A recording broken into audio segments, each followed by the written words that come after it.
啊，其實我想講，我唔認同阿豆個論點咯。你講老實講，世間上拍拖嘅嘢，即係我唔係幫男方或者幫女方嗰邊。即係世間上拍拖係你情我願付出嘅。老實講係啦。喂，譬如我送咗台車，或者我借咗錢，或者係我俾咗錢出去。喂，咁真係要問人翻係咪真係會有少少肉酸咧？嗱，我真係你唔好插嘴住，即係每個人都有，我啲錢俾我，覺得冇問題咯。即係唔係有冇問題先？即係唔好插嘴住。我聽咗你哋好耐㗎啦，已經。但係我覺得，喂，雙方面付出嘅，喂，唔通我買咗台車俾你，我心甘情願嘅？喂，咁分咗手之後，喂，你俾翻台車我，喂，即係世間上咁唔使談戀愛啦。唔係啊，17，咁我又唔認同你個觀點喎，即係喺直播間有咩觀點可以提出嚟啊？前嚟呢個男嘅唔掉呢個女嘅，如果係呢個女嘅要提出同呢個男嘅分手，然後呢就呢個男嘅冇必要賠翻，但係依家問題係呢個男嘅要提出同佢分開喎，17要咁樣去睇事。即係呢個男嘅而家係唔要佢，係即係你聽到佢講咧？冇話唔要喎，我亦都冇話咩喎，係佢自願俾我嘅。係你自己講話，咁到咗依家咁就分開㗎啦，啱先你咪咁講咯。咁即係呢個男嘅擺明係得俾我冇辦法。係啊，擺明㗎啦，佢話呃咗人哋啲車，呃咗人哋啲米，咁就話同人哋分手喎。17，我講俾你知，佢嘅意思係乜嘢？佢嘅意思咧，仲用拖住上邊呢個匿名姐姐，佢就可以用翻佢，譬如好似買咗啲車啊，俾咗佢嗰啲錢啊，佢哋依然用住。佢頭咧就可能，我唔知佢同佢老婆有冇復婚啦，又或者佢另外仲有個女仔嘅。我聽得出，因為我啱冇聽到係呢樣嘢嘅話咧，嗱，我幾時我都建議大額嗰啲，即係拍拖嗰啲大額，即係如果唔合適嘅話咧。俾翻人少錢嗰啲就算數，係譬如好似出去食飯啊，買件小禮物啊嗰啲好閒，但係你話大額嗰啲一定要俾翻人。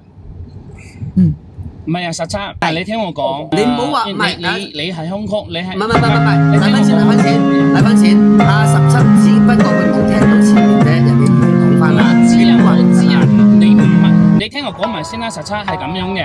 因為香港啲法律同大陸啲法律唔一樣嘅，因為大陸係咁樣嘅，大陸因為有婚姻法，就係因為以前好多人借拍領財嘅，就係啲撈女啊，你知唔知咩意思啊？即係以大陸呢邊咧，依家係咁嘅，以結婚為目的贈送呢啲好大額嘅，頭先阿豆講嘅大額嘅，喺法律上邊咧係翻嘅，頭先阿豆講好似食飯啊，或者小禮物啊呢啲啊，好多嘅，係咁樣嘅，因為呢啲係法律好普通嘅。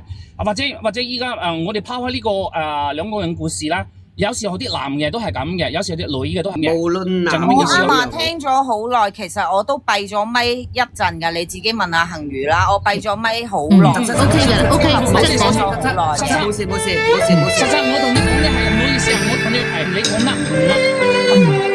每個人都有每個人嘅觀點。俾你知，大分錢，係啊，我哋呢度大要好有事先啦。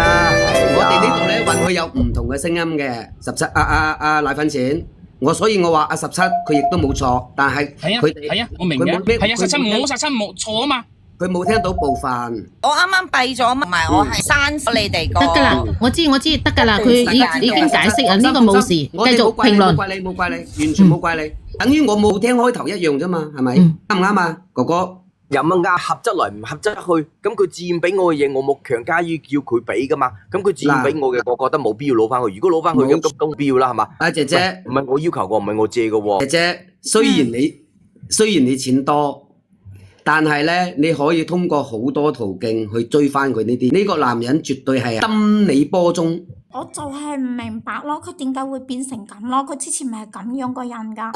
佢接觸你嘅時候就可能已經有目的㗎啦。但係佢點會知道啦？我從來冇透露，冇同佢透露過。有時咧人咧唔需要你透露㗎，你衣着打扮睇你屋企就已經知你嘅啦。你唔好諗咁複雜啦。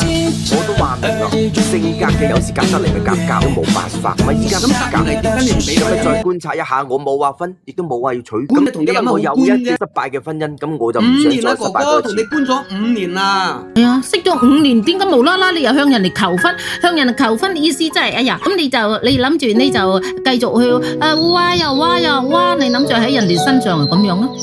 其實哥哥你已經依家開始唔裝啦，只不過你唔想俾翻人啊。呢點講咧？做咩閉咗咩？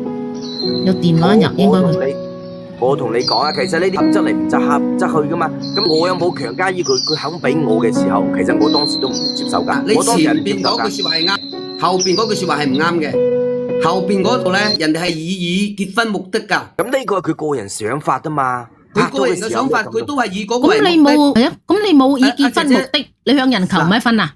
嗱咁啦，姐姐，你再同佢拗呢啲人咧，就係爛塊面，佢都唔俾你嘅意思。你走途徑啦，係冇錯，走途徑好麻煩，真係好麻煩。但係你呢啲嘢一定可以追翻嚟，你唔好俾佢好過，等佢攞得咁舒服，明唔明啊，姐姐？但係點講？我就覺得有啲唔甘心咯。唔需要唔甘心，呢個男人絕對係抌你波中。即係你咁樣講，好似我覺得點講啦？你係咪真好似佢哋所講過咁樣？你同你前妻仲未斷乾淨係咪？你唔好問佢呢樣嘢。先已經講我亦都唔想知佢係有冇同佢前妻有冇定係有冇離，但係佢身邊絕對有女人，唔知點講，好簡單。佢唔會娶你㗎。阿哥哥，難道你日日喺屋企亂？唔係喎，你係唔好逼我啦，唔好再逼我，我都唔知點講。